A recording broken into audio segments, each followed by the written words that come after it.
In today's show, the Blazers go into LA and play a game that came down to the final 2 minutes. Plus, Scoot Henderson plays the best game of his career. Welcome to Locked On Blazers. Let's get into it. You are Locked On Trailblazers, your daily Portland Trailblazers podcast. Part of the Locked On Podcast Network, your team every day. What up, world? It's your past first point guard and Trailblazers reporter Mike Richmond. You're listening to another episode of Locked On Blazers, part of the Locked On Podcast Network, available wherever you get podcasts and also on YouTube. Thanks for making this show your first listen. Coming at you Monday through Friday, each and every weekday. So start your days with it. Make it part of your daily routine. Make it your first listen. Tell your friends to do the same. It's Locked On Blazers, your team every day. In today's show, we're talking Blazers lost to the Clippers. They go into LA, they play their best offensive game of the season, and they come up short in the final 2 minutes. A game where they had the lead and the ball under 2 minutes and lost. A tough one to the Clippers. We'll recap that one. We'll talk about what went wrong in crunch time and how they got there, quite frankly, because, it's about the journey. At some point, it's about the results. I think we can all agree, but it's about the journey. We'll talk how they got to crunch time and what went wrong once they got there. And then Scoot, your boy, Scooter. Sterling Henderson, best game of his career. And I've got a fun comp for you. After 13 games of Scoot, I've got the comp you haven't seen. You know who Scoot's playing like? Someone you're familiar with that isn't Russell Westbrook, because that's the one everyone else is throwing around. Let's do what we do, though. Fastest recap in the West. Blazers lose this game 132-127. You know, it looked like this was going to be a problem early. The Clippers made 9 of their first 10 shots. They led by as many as 14 in the first quarter, and they led 43-32 after one. They scored 43 points in the first quarter. They shot 76% in the first quarter. It's like, uh-oh. Maybe this is the night that just that the floodgates open and you'd have one of these and your opponent has one of these and the Blazers can't keep up, but the Blazers always keep up. They always seem to keep up. They always seem to hang in the game. So what they do, they hang in the game. In fact, they led very briefly in the closing seconds of the second quarter and went into halftime down 65-66. It's a freaking 1 point game. It's a 1 point game where the Clippers shot 76% in the first quarter and had double-digit lead because the Blazers hang the freak around. Crazy shot making in the whole game, really, but very serious shot making in that first half. The Blazers shot 50% from the field. Clippers cooled down to just 60%, 59.6 in the first half. Cooled way down. They only scored 23 actually in the second quarter after a 43 point first quarter. But Blazers were in this game despite their opponent shooting 60% because of the free throw line. 17-3 free throw line advantage. Blazers also had 7 offensive rebounds in the first half. They won the possession game. They got themselves to the line. Shaedon Sharpe did a really good job of driving aggressively and getting himself free throws. Got fouled in the bonus on non-shooting fouls, like a mark of stars. Anfernee Simons got himself to the line as well. And the Blazers hung in this game by winning the possession game. 17-3 free throw advantage, a huge one for the Blazers at halftime, and allowed them to be in the game and be in the game they would remain, or be in the game they would be. Maybe you should have thought that one through. That one's not my notes. But after 3, down 99 and 105, this is going to come down in the fourth quarter. It's a 6-point game heading into the fourth, and the Blazers hang in there and hang in there and hang in there and hang in there. And then, with 2 minutes left, Anfernee Simons makes a layup, and the Blazers have a 1 point lead. They're up 123-122 on the road. Clippers come up empty. Blazers get the ball back with about a minute and a half left, up 1. What more could you ask for? Probably one more bucket, because that's what they needed. They needed one more bucket. It would have put the Clippers in more of a scramble. It would have made them, it would have said, okay, they need a 3 on a team that the Clippers can shoot, but they're not like a need a 3 type of team. They're like a need an ISO from Kawhi Leonard type of team. But they don't. Anfernee Simons turns it over. We'll talk more about crunch time in the second segment. Clippers make their free throws, and that's that. Oof. Blazers lose 132-127, and they had a chance. That's your fastest recap in the West. Ant, for his warts, was really good. Yeah, he struggled in the final 2 minutes a little bit, but you don't get there without him. He finished with 38 points, to go with 4 assists, 10 of 23 from the field. So again, he's not shooting well on twos, but 5 of 11 from three, shooting really well on three-pointers, got to the free throw line 13 times. Superstar stuff. Impressive true shooting percentage for the Nerds because the threes and the free throws matter.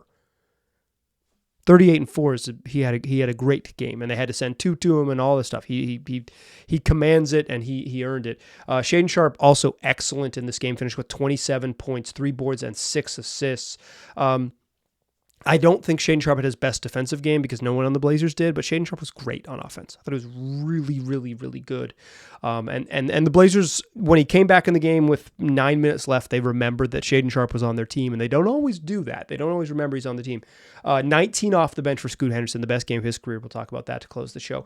To go with 4 boards and 6 assists. 11 for Matisse Thybulle, who hit 3 threes. Toumani Camara had 7. Duop Reith, who I am enjoying Duop Reith. I'll mention him a little bit later in the show as well. 10 points, 4 dimes for Duop Reith, along with 3 boards. 9 for Jabari Walker off the bench. And the Blazers only played 8 guys, but they went big. Moses Brown, 6 points in 15 minutes. Moses Brown did not look good, but he's tall. They briefly tried to play small, and it was clearly not working, so they had to go big. No Malcolm Brogdon still in this one. No DeAndre Ayton in this one. They were both there. Happy birthday, Malcolm Brogdon's 31st birthday as I'm recording this. You listen to Tuesday, December 12th show, and Malcolm Brogdon has been 31 for about 24 hours by the time you're listening to this, unless you listen to it really late at night. But it is no DA, no Malcolm Brogdon, and Jeremy Grant didn't travel. He's still in concussion protocol. We'll just kind of see what happens with JG. Scary stuff to be in concussion protocol for closing for a long time, for as long as it's been. I hope it gets better. On the other side, Kawhi Leonard, 34 points, 6 boards, 5 assists. He was great in this one. Paul George, 20 points, 8 boards, 8 assists.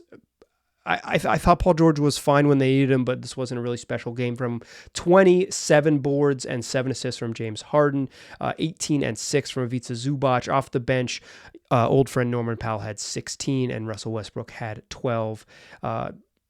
And to go with 6 assists in 16 minutes, he fills up the box score. My man is a legend in the box score. To close it out, Terrence Mann had 9. Daniel Tice had 3 when they didn't guard him, and he made a 3-pointer. And Kobe Brown went scoreless in 5.5 minutes, playing in place of PJ Tucker and doing his PJ Tucker impression. So, this game came down to it, right? Like I thought the Blazers played well. But, I've done enough of these podcasts now, 22 games into the season, that I don't think I can sit here in good conscience and tell you they played well. They just didn't. It just, and you can always rely on them that they'll play hard, and you can, right? Like I don't want to take that away from this Blazer team. They do play hard. You can rely on it. They don't wilt. They come back and play games, but at some point, they've lost 4 straight. They're 6-16. At some point, you just kind of want them to win this game. You want them to win this game? They were 19 of 40 from 3. That's 47.5%. That's an outlier shooting night for pretty much any team in the league, much less the Portland Trailblazers. You make 19 threes on the road, you just want to win. You want to win. So, I'm not like, no moral victories. I don't, that's, feel free to have your, to take a moral dub, put that in the moral dub column. I'm fine with that. But I think I more recognize as we get deeper into this that the result that you want is at the end of the game, the Blazers to be celebrating because they won, not to be saying, you know what? At least they never get blown out. Because at the end of the year, if they're 22-60 and you're saying, well, at least they never got blown out, it won't feel very good. It'll feel like they lost 60 games. So I don't want to lean on that crutch. I want to break down how they got there. Let's talk about those final 2 minutes, how they got there and how it ended, because that's where this game was decided. That's what we'll do in the second segment. Join me there, won't ya? Before we get there, let's talk about going to Blazer games. They're about to come back and play 5 at home. They got a 5-game homestand. They've been on the road a bunch to start the season. They're They're headed for a home-heavy next 3 weeks, a couple one-offs, and then wrapped around this 5-game homestand. Home for the holidays, particularly the holidays that happen in December. Happy Hanukkah to all of you celebrating night number 5 as I'm recording this, and night number 6 as I'm listening to it, as you're listening to it. But if you want to go to a Blazer game, easy to do it. Gametime app, baby. Just get last minute tickets. Don't wait. Or do wait, actually. Wait till the day of and get last minute tickets. There's no better place to do it. I like the Gametime app because what you see is what you get. Open your phone, pull up search for the Blazers, pull up the Moda Center device. If it says $58, $58, no hidden fees. And right now, they want to give you $20 off if you use the code LOCKEDON if you're a first-time user. Gametime takes the guesswork out of last minute tickets. They're the spot. The spot for those of you who procrastinate. So, Blazer at home. 5 games, side day of for all 5 of those games. And you can go with the Gametime app. Download that Gametime app, create an account, use that code LOCKEDONNBA. You get $20 off your first purchase. Like I said, terms apply. Create an account, use the redemption code LOCKEDONNBA. That's LOCKEDONNBA for $20 off. Download the Gametime app. Last minute tickets, lowest prices guaranteed. All right. The first 46 minutes of the game matter. They matter. The last 2 minutes of this game decided this one because that is the nature of linear time.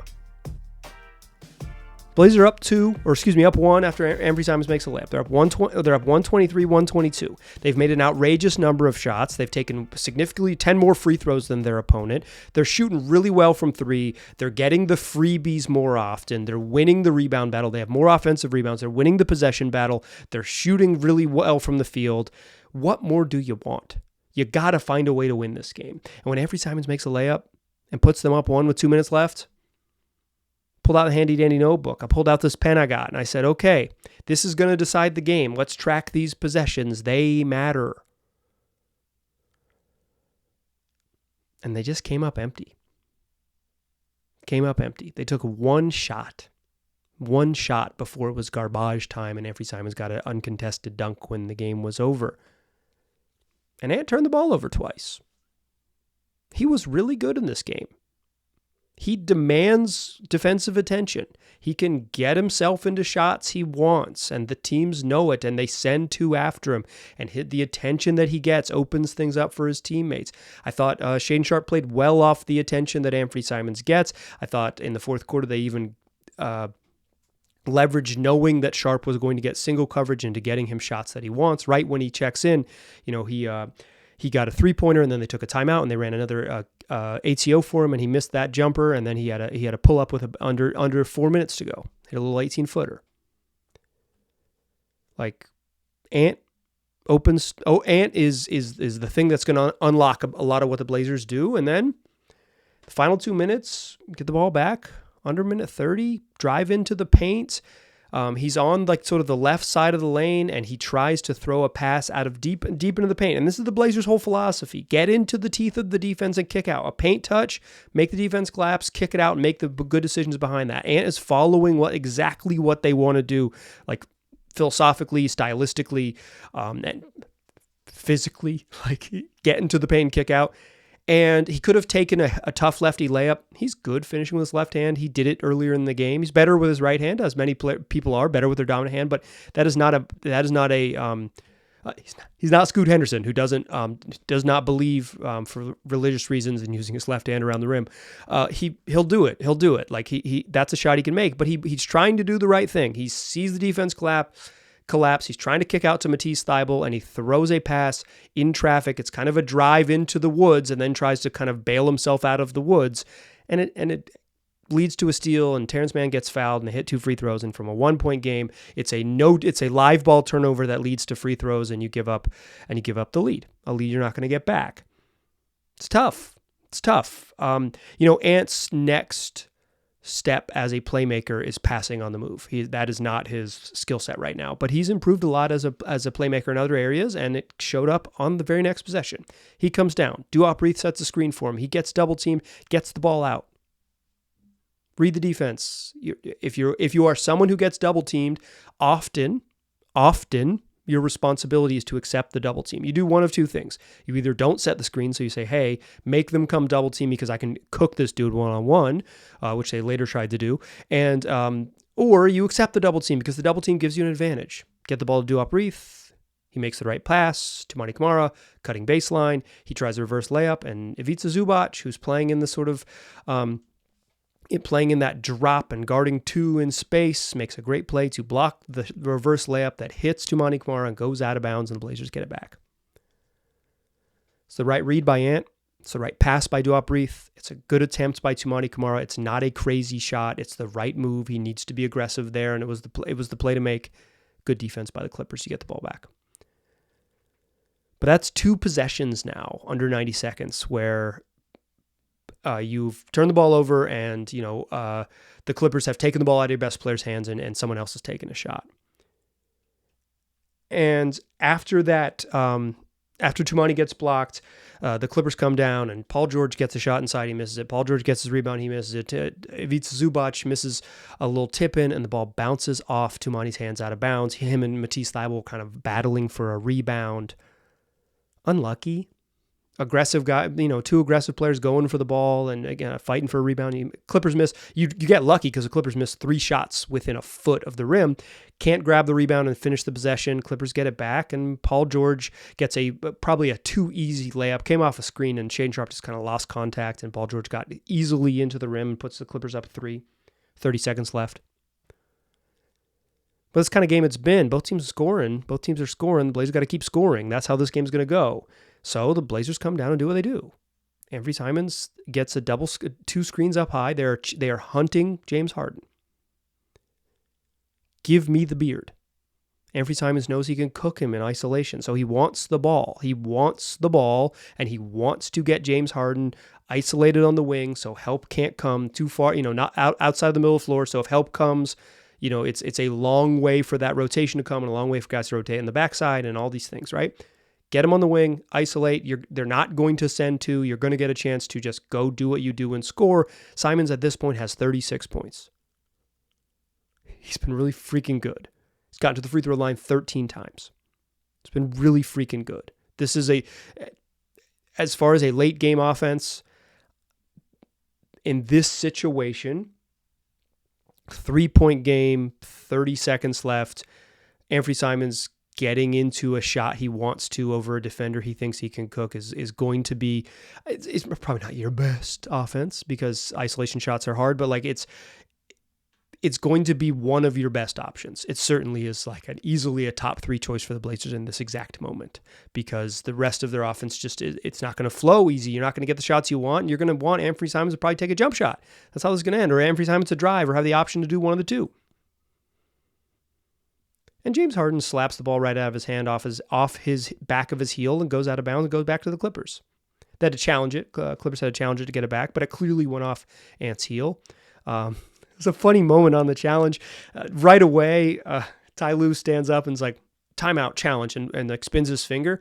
And then the bench, he hadn't looked at his bench. And then they're like, hold up, coach, hold up. So then Ty Lue's trying to stall and tell the refs, no, wait, hold on. I might not want to challenge it. And the refs are kind of giving him a moment to be like, okay, do you or do you not want to? And the Blazers broadcast is like, no, listen, he called it. You have to do it. And they gave it to him. They said, okay, you do have to challenge it. And you could tell Ty Lue was like, shoot, I should have waited for my guys. I should have waited for the replay. But it was right. They got it right. That's what I think that's what you want them to do in the end. You want refs to get it right. Goes back to Clippers. Blazers have to foul. Kawhi Leonard makes 2 free throws plus 5. That's it. That's your ball game. Blazers get the ball 3 times under 90 seconds with the lead to begin it. Turnover. Tumani Kamara layup that gets blocked. Turnover. I don't have a hot take. I don't have it has to be this way. I don't have it. I've been thinking about this, prepping for the show. I try to come with my thoughts organized. What I'll say this is that's a frustrating way to end a game. It's frustrating. It's tough. I don't begrudge Ant for the second turnover. It's good defense by James Harden. He's got fast hands. Always has had good hands on defense. His feet don't always work, but his hands are fast, and he made a play. Nice strip. The first turnover from Ant is something he needs to work on skill-wise, but Anfernee Simons getting downhill down into the paint is what you've been screaming for him to do for years. Drive, buddy. Use that athleticism. So some good with the bad on that one. Good with the bad. So,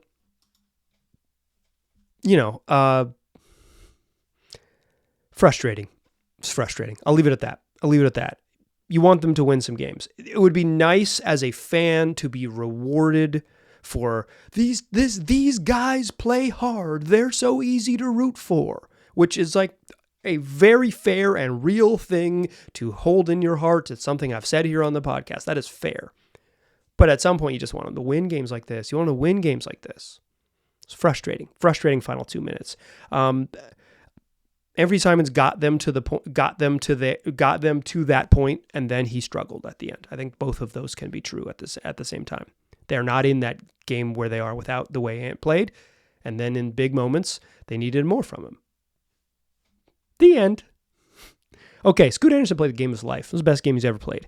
And he's getting a lot of comparisons to Russell Westbrook, but I've got a better one for you. I've got the comp you haven't heard. Who is Scoot Henderson through his first 13 NBA games playing like? You know him. And I'll tell you, to close the show, join me there. First, let's talk FanDuel. It's wintertime, y'all. The weather's getting colder, and those NFL offers are staying hot. And right now, new customers for FanDuel can get $150 in bonus bets with any $5 winning money line bet. Thursday Night Football this week is Chargers at Raiders. It's in Las Vegas, and you can bet on the home team. That's the Raiders. Minus 154. Put $5. They're the favored team. Minus 154. You get a Raiders win. Then $150 to play with on to bet on whatever you want to bet on, from spreads, player props, over unders, live bets, whatever you're into, wild, outrageous parlays that are never going to hit. You can do it all at FanDuel.com. That's FanDuel.com/LockedOn. Go there, get all the deets, and then place that $5 money line bet and get your bonus bets one more time for you, especially since I screwed it up the first time. FanDuel.com/LockedOn. That's FanDuel.com/LockedOn. FanDuel's an official partner of the NFL. Still a pass first point guard. I'm still Mike Richmond. You are still listening to Locked On Blazers. Scoot Henderson played the game of his life. This is the best game he's ever played. I got to be 100% honest with you. Let me give you a stat line. 19 points, 4 rebounds, 6 assists, 8 of 16 from the floor, and hit 3 of 4 threes. I got to be 100% honest, though. 100% honest. I wrote 3 letters in my notebook next to Scoot's name. I'll hold up my pen for you here. I literally, I'm not a computer guy. I take notes with ink during the games, and I wrote 3 letters next to Scoot's name during this game. BGI. That means ball go in. Because I don't think Scoot really played all that differently than he's been playing. I think the difference was ball go in. On the broadcast, they said that after the Dallas Mavericks game, where Scoot was straight up bad, he was bad on Friday nights and the loss to the Mavs. He came out on the court after the game and got shots up, worked on a shot, because he's just been struggling and he needs to see the ball go in. He wanted to see the ball go in a couple times, so he went and got shots up to see the ball go in. And then he comes out and plays, and I don't think he took wholly different shots. Like, I don't think, some of the frustration with Scoot is that his shot selection is kind of wild. The threes he took were off the dribble. These were not catch and shoot threes. These were dribble into it 3-pointers. The exact thing that people kind of complain about with him, right? Is like, why are you taking off the dribble threes? He made them. He took some pull-ups and those little right-handed push shots. He made a really nice play in transition with his right hand, finishing swooping under with his right hand. It was a really nice finish. He's missed a bunch of those this year. I think the difference in this game is ball go in. And I don't mean that as an attack on my man Scooter. I just mean if he's playing the same way and getting to his spots the same way and he's starting to make the shots, this is probably a good sign, right? Like this is a good, overall, this is a good sign. You know, he in this game, he was 5 of 12 on twos. He's got to figure out a way to make some of those pull-ups at some point and finish better around the rim. But like at some point, 19, 4 and 6 is 19, 4 and 6 for a teenager. He blocked 2 shots in this game. And when he played in the 29 minutes and 39 seconds that he was on the court, the Blazers outscored the Clippers by 11 points. This was good, Scoot. This was as good as we've seen him. I liked it. I'm excited to see him play this well, even if I wrote ball go in my notes, because I think that's what the difference was. Ball go in. Ball go in's pretty pleasing. That's the whole point of the sport, is to have the shots go in. I mean to say that I don't think Scoot like wholly changed up his approach. I don't think this was like, oh, well, he did something totally different. He played like himself. You want him to play like himself and for the ball to go in. I saw this floating around on the internet, and then I heard it today on the Blazers broadcast. Scoot Henderson has remarkably similar statistical comparison stats. Is what I'm trying to say. He has remarkably similar stats through his first 12 games to Russell Westbrook. I saw it on r slash Rip City. Shout out to the good people making memes and getting mad on r slash Rip City. And then I saw it on the broadcast with Tom Haberstad. And the comparisons are real. They have similar numbers. And it got me thinking, anybody else that I know have similar numbers during kind of an underwhelming rookie year to Scoot? And guess what? One dude did. He coaches the Portland Trailblazers. His name's Chauncey Billups.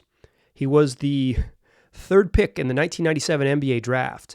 And through his first 13 games, Chauncey Billups averaged 9.5 points, 1.8 boards, and 4 assists. He shot 37% from the floor and shade under 27% from 3. He was 12 of 45 from 3 in his first 13 games. And his career high during that stretch was 22 points. 9, 2, and 4 on 37% shooting. Scoot Henderson, through his first 13 games, is averaging 9.3 points, 2.7 rebounds, 4.1 assists. He's shooting 35.4% from the floor on 22% from 3. He's 12 of 54 from 3. 12 of 54 from 3. His career high is 19 points. That's 9, 2, and 4 on 35% shooting versus 9, 2, and 4 on 37% shooting. Chauncey Billups was pretty good. He ended up in the Hall of Fame. He was a Finals MVP in 2004. I don't mean to say Scoot is destined to be a 5-time All-Star and a 3-time All-NBA player and to make 2 All-Defensive teams. I don't think that. I don't think that. Because that's really good. But I do think it's possible. I don't mean to say, what I'm trying to say is like, I don't think through 13 games, Scoot's graph points at superstar. It points at a dude who struggled. He struggled. Absolutely. But players struggle.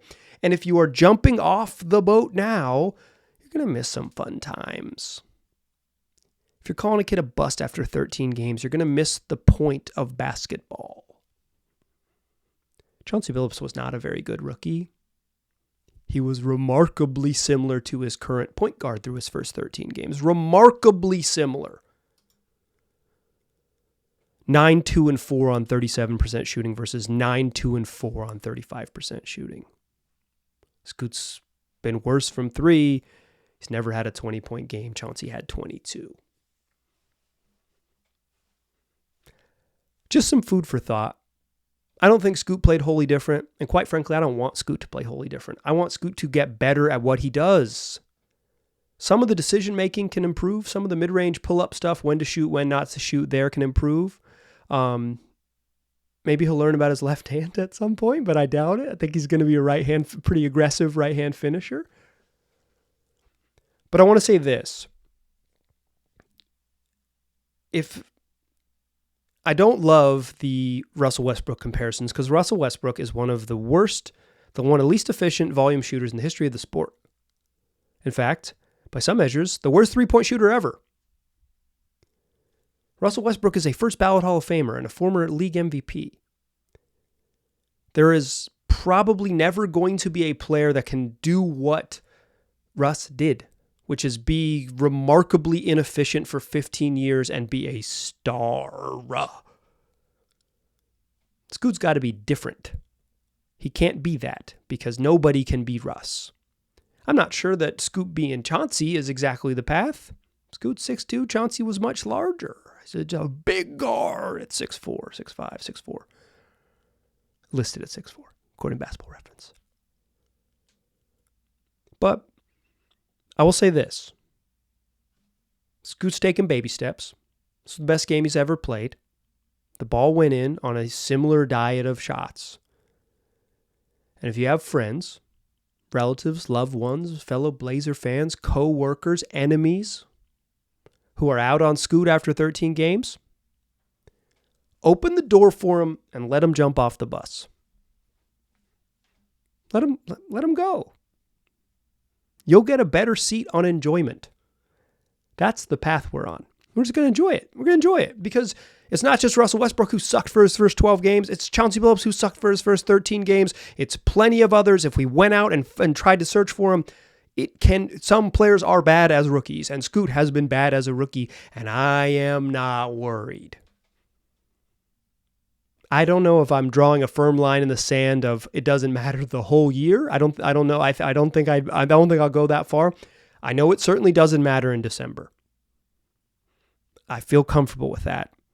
And there's a couple Hall of Fame comps with Russ and Chauncey Billups. Pretty similar starts to their career. Too early to worry. And everything looks better when the ball goes in. All right, that's going to do it for today's show. Guess what? We'll do it again tomorrow. That's what we do. 5 days a week, wherever you get podcasts and also on YouTube. Tell your friends about the program.